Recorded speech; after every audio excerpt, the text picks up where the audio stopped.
Welcome to our YouTube channel پنی talks. آپ کا دوست عمید آپ کے ساتھ. جی ہاں دوستوں, پاکستان کے دو فارمر پلیئرز جس کے اندر اظہر علی اور عثمان علی شنواری دونوں نے پاکستان کرکٹ ٹیم کے اوپر بات کی ہے. ایک نے بات کی ہے پاکستان کرکٹ کو کس طرح اوپر لے جایا جا سکتا ہے, وہ ہے اظہر علی. بابر اعظم کی جو ابھی حالیہ پرفارمنس رہی ہے اس کے اوپر بھی انہوں نے سٹیٹمنٹس دی ہیں. عبداللہ شفیق کے اوپر انہوں نے بات کی ہے. جی ہاں, اور کس طرح کرکٹ بہتر ہو سکتی ہے پورا ماڈل انہوں نے بتایا. عثمان علی شنواری نے احسان اللہ اور پاکستان کی فاسٹ بولنگ کے اوپر جی ہاں انہوں نے کھل کر بات کی ہے. شاہین افریدی, نسیم شاہ دونوں کی حالیہ پرفارمنس کے اوپر انہوں نے بات کی ہے. جی ہاں, کیا اپڈیٹس ہیں آپ کے سامنے رکھیں گے. چینل پہ نئے ہیں تو اس کو سبسکرائب ضرور کریں, ویڈیو پسند آئے تو لائک بھی کریں اور کمنٹ سیکشن میں اپنی قیمتی رائے سے ضرور آگاہ کیجیے گا.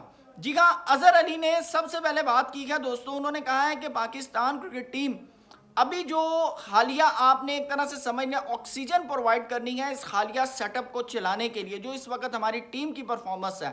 لیکن انہوں نے سب سے پہلے ایک چیز بات کی. انہوں نے کہا جب ٹیم ہارتی ہے سب سے پہلی جو رسپانسبلٹی یا جو سب سے پہلے جو ملامت آتی ہے نا وہ کپتان کے اوپر آتی ہے. اس کے بعد جو سیکنڈ بلی کا بکرا بنتا ہے وہ بنتا ہے کوچ. ویسے کبھی کبھار آپ کو بتاؤں کہ کبھی کبھار کوچ پہلے بن جاتا ہے, کپتان بعد میں بنتا ہے. کبھی کبھار کوچ پہلے بنتا ہے, کپتان بعد میں بنتا ہے. گیری کرسٹن اور جیسن گلیسپی سامنے آپ کے, ٹھیک ہے. پھر انہوں نے کہا کہ میرے اگر آپ معاملے میں مانے نا تو میں ان دونوں کو غلط نہیں کہتا. ویسے جس مائنڈ سینس کے ساتھ وہ یہ بات کر رہے ہیں نا وہ بالکل ٹھیک کر رہے ہیں. بھائی پچھلے 5 سال میں ہماری کرکٹ ٹیم یا پاکستان کی کرکٹ جس طرح ڈاؤن فال کا شکار رہی ہے, آپ اگر یہ سمجھتے ہیں نا کہ کسی کو بھی بلائیں اور وہ ایسے جادو کی چھڑی گھمائیں اور چیزیں ٹھیک ہو جائیں, ایسے نہیں ہو سکتا. یہ ایسے نہیں ہو سکتا. تو یونس خان کہتے ہیں کہ بھائی مجھے جو رول دیں گے نا اس میں مجھے فل رسپانسبلٹی اور مجھے فل ڈیسیژن میکنگ چاہیے, میں کسی کی انٹرفیرنس برداشت نہیں کروں گا. یہ کون کہہ رہے ہیں؟ یہ یونس خان کہہ رہے ہیں.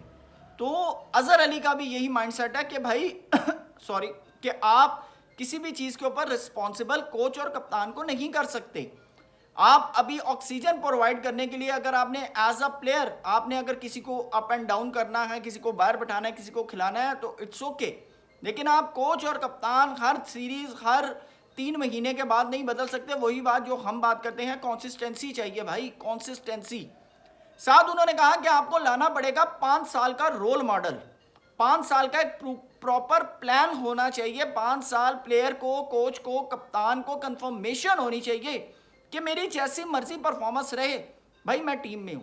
اور دوسری چیز, آپ اگر آج 2026 کے اندر ہیں تو 2031 کے جو کرکٹ کے میچز ہیں, جو چیزیں ہیں, پلیئر ڈیولپنگ سسٹم جو آپ کا ہے وہ اتنا مضبوط ہو کہ 2031 کے اندر جب ہم جائیں تو ہمیں پتہ ہو کہ ہمارا ٹاپ آرڈر کا بیٹسمین کہاں کھیل رہا ہے, ہمارا مین فاسٹ بالر کہاں کھیل رہا ہے, ہمارے سپنرز کہاں پر ہیں, ہمارا مڈل آرڈر جو ہے ہم نے کہاں سے لڑکے پک کرنے ہیں.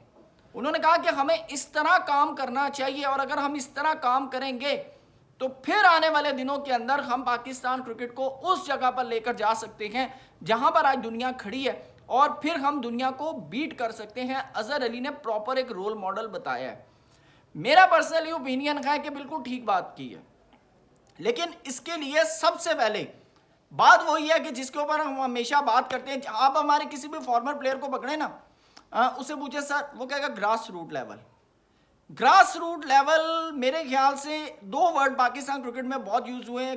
گراس روٹ لیول ایک ماڈرن ڈے کرکٹ کہ بچے کو پتہ ہے modern day cricket, Pakistan cricket کا پرابلم کیا, گراس روٹ لیول اور ماڈرن ڈے کرکٹ. لیکن بات یہ گراس روٹ لیول پہ کام کون کرے گا؟ ہمارے سلیکٹرز جو ہیں وہ تو کہتے ہیں ہم ویڈیو دیکھتے ہیں اور کام چل جاتا ہے. پلیئر دھوپ میں, مٹی میں, جو مرضی ہو, سلیکٹر جو ہے نا وہ اے سی والے کمرے میں ایسے کر کے فوٹیج دیکھتے ہیں تو بس وہ کہتے ہیں ٹھیک ہے, نہیں یار ابھی نہیں, اگلی دفعہ دیکھیں گے.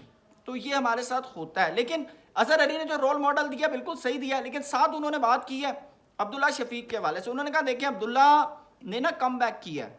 انہوں نے کہا میں نے کرکٹ کھیلی ہے, میں نے ٹیسٹ کرکٹ بھی کھیلی ہے اور جتنی انہوں نے کھیلی ہے میرے خیال سے بہت اچھی کھیلی ہے. اچھے نوٹ پہ انہوں نے پاکستان کرکٹ کو بائے بائے کہا. انہوں نے کہا کہ دیکھیں سر کم بیک کرنا نا آسان نہیں ہوتا. کم بیک کرنے کے لیے نا بڑی محنت چاہیے ہوتی ہے, بڑا تپڑ چاہیے ہوتا ہے. یہ بابر اعظم سے پوچھے نا, بیڈ پیچ کو نکالنے کے لیے نا بابر اعظم پر کیا کیا بیتا ہے, کتنی کتنی تنقید بابر نے برداشت کی ہے. یہ میں یقین کریں, میں ولاگس اکثر لوگوں کو میں دیکھتا ہوں تو میں دیکھتا ہوں کہ وہ تو لمٹ ہی کراس کر جاتے ہیں, بلو دی بیلٹ باتیں شروع کر دیتے ہیں. تو یہ چیزیں بھی آپ کو فیس کرنی پڑتی ہیں. دوسرا انہوں نے بات کی ہے بابر اعظم کے اوپر. انہوں نے کہا ہے کہ یار بابر اعظم جو ہے نا, اب جب کپتان بن کے آیا, بڑا میچور کپتان بن کے آیا, اور انہوں نے کہا کہ میں بابر کی جس طرح کی بیٹنگ دیکھ رہا ہوں, میں جس طرح بابر کو دیکھ رہا ہوں, مجھے وہ سٹارٹنگ والا بابر نظر آ رہا ہے.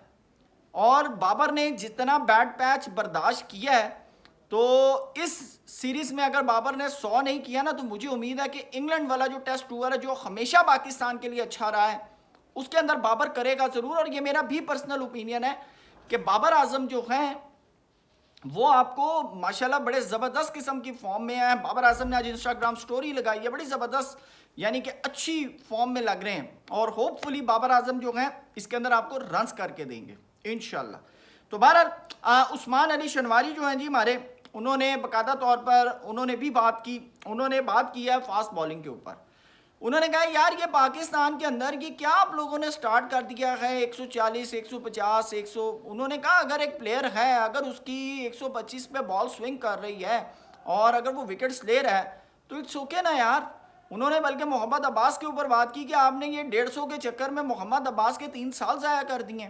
انہوں نے کہا محمد عباس نے 8 وکٹیں لی ہیں 120-25 کے حساب سے. ویسے عثمان شنواری صاحب, تسکین احمد اور یہ جو بنگلہ دیش کے پلیئر ہیں نا, انہوں نے آپ کو 2 ٹیسٹ میچ پیس پہ ہرائے ہیں.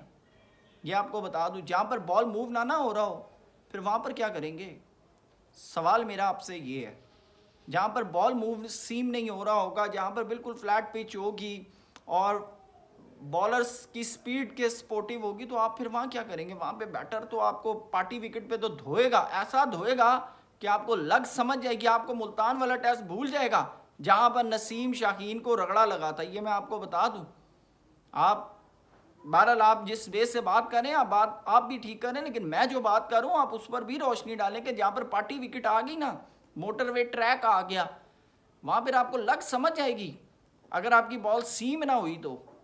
یہ ذہن. ہاں انہوں نے ایک اور چیز بات کی, اس چیز پہ میں ایگری کرتا ہوں کہ آپ کی لائن لینتھ اگر صحیح ہے, آپ اگر مسٹیک نہیں کر رہے تو یہ ریالٹی ہے. اگر آپ کی لائن لینتھ صحیح ہے, مائنڈ سے اگر آپ بال کر رہے ہیں, آپ بالر کو باہر بال نہیں دے رہے, تو پھر آپ کو بالر بیٹسمین نہیں مارے گا. اگر آپ بیٹسمین کو باہر بال نہیں دے رہے, اگر آپ بیٹسمین کو اندر والی سائڈ پر بال کر رہے ہیں تو یو آر اٹس اوکے. لیکن ساتھ انہوں نے کہا یہ جو نسیم شاہین کی پیس کے اوپر لوگ باتیں کرتے ہیں, جتنی انہوں نے کرکٹ کھیلی ہے تو لازمی بات ہے بھائی ان کا پیس ڈاؤن ہوگا. یہ بات جب محمد عامر نے کی تھی نا, تو وقار یونس نے ان کو کہا تھا باہر کک آؤٹ ہو جاؤ. عامر نے کیا کہا تھا, انہوں نے کہا تھا میری باڈی اجازت نہیں دیتی میں ٹیسٹ کرکٹ کھیلوں, اگر میں ٹیسٹ کرکٹ کھیلوں گا تو میری کرکٹ جو میں نے 10 سال کھیلی ہے میں اگلے 2 سال میں فارغ ہو جاؤں گا. یہی بات تھی. تو کیا آپ شاہین اور نسیم کو یہ کہہ رہے ہیں کہ بھائی T20 ون ڈے یا ٹیسٹ اور ون ڈے سے آپ چھٹی لے لیں, صرف T20 کھیلیں, کیونکہ عامر تو T20 کھیل رہے ہیں. سوال میرا یہ ہے نا, کیونکہ آپ کہہ رہے ہیں, اور انہوں نے کہا بھی ہے, انہوں نے کہا کہ اب نسیم اور شاہین کو سلیکٹیو کرکٹ کھیلنی چاہیے. تو بات وہ انہوں نے صحیح کی ہے, اب ایز اے بالر ہیں وہ بہتر جانتے ہیں, لیکن میرا ماننا ہے کہ آپ کو اپنی فٹنس کے اوپر اچھا انہوں نے ایک اور بات کی, انہوں نے کہا کہ کرسٹیانو رونالڈو کی بھی فٹنس صحیح ہو, ساری چیزیں ٹھیک ہوں, تو اس کا مطلب یہ نہیں ہے کہ آپ رنز کریں گے. جی کرکٹ کے اندر نا ڈفرنٹ سینیریو ہے, کرکٹ کے اندر اگر آپ کی فٹنس اچھی ہے نا تو آپ کی گیم بھی اچھی ہو جاتی ہے. وراٹ کوہلی دیکھ لیں نا آپ. اور دوسری طرف کوچنگ کے اوپر انہوں نے تنقید کی ہے جی, انہوں نے کہا جی یہ کوچنگ کا بھی نا پاکستانی پلیئرز کی طرح حساب کتاب ہونا چاہیے. یہ نہ ہو اب یہ انہوں نے سیفی بھائی کو ماری ہے یا کس کو ماری ہے, آئی ڈونٹ نو, لیکن انہوں نے کہا یہاں پہ کیا ہوتا ہے جی, کل ریٹائرمنٹ لو, اگلے دن سلیکٹر کی جیکٹ پہنو اور آ کر بیٹھ جاؤ. تو اب یہ مجھے نہیں پتا یہ انہوں نے کس کو یہ بات کی ہے. بہرحال انہوں نے فاسٹ بالنگ کے حوالے سے بات کی ہے, احسان اللہ کے اوپر انہوں نے بات کی. انہوں نے کہا جی احسان اللہ کو نا اپنا ڈسپلن ٹھیک کرنے کی دیر ہے, ان کو چاہیے اپنا ڈسپلن ٹھیک کریں. وہ میرے خیال سے وہ جو 1-2 لڑکوں کے ساتھ وہ احسان اللہ رونا جو شروع ہو گیا تھا, پیار وغیرہ, یہ وہ شاید اس کے اوپر انہوں نے بات کی ہے. انہوں نے کہا اپنا ڈسپلن ٹھیک کریں, آپ کی بالنگ ٹھیک ہے, آپ اپنی ڈائٹ ٹھیک کریں, اپنا ڈسپلن ٹھیک کریں تو انشاءاللہ ٹیم میں آ جائیں گے. میرا بھی کل یہی بات تھی احسان اللہ کے اوپر کہ آپ اپنی ایکٹیویٹیز جو ہے نا وہ ٹھیک کریں, انشاءاللہ آ جائیں گے ٹیم میں. ہم آپ کے لیے آواز اٹھائیں گے. لیکن بات یہ کہ آپ ایکٹیویٹیز ٹھیک کریں, ڈومیسٹک کے اندر کچھ کریں, ہم آپ کے لیے آواز اٹھائیں گے. تو دوستو ہاں ایک اور چیز آپ کو بتاؤں, انگلینڈ پاکستان کی ٹیم پہنچ گئی ہے, اور اگر انگلینڈ کے اندر ساؤتھ شکیل کی فٹنس ٹھیک نہیں ہوتی تو کامران غلام کو پلینگ 11 یا اسکواڈ کے اندر شامل کرنے کا بھی ارادہ ہے. جی ہاں, یہ ابھی تک کی بریکنگ نیوز. ویڈیو پسند آئے تو لائک کیجیے گا. تھینک یو سو مچ. اللہ حافظ.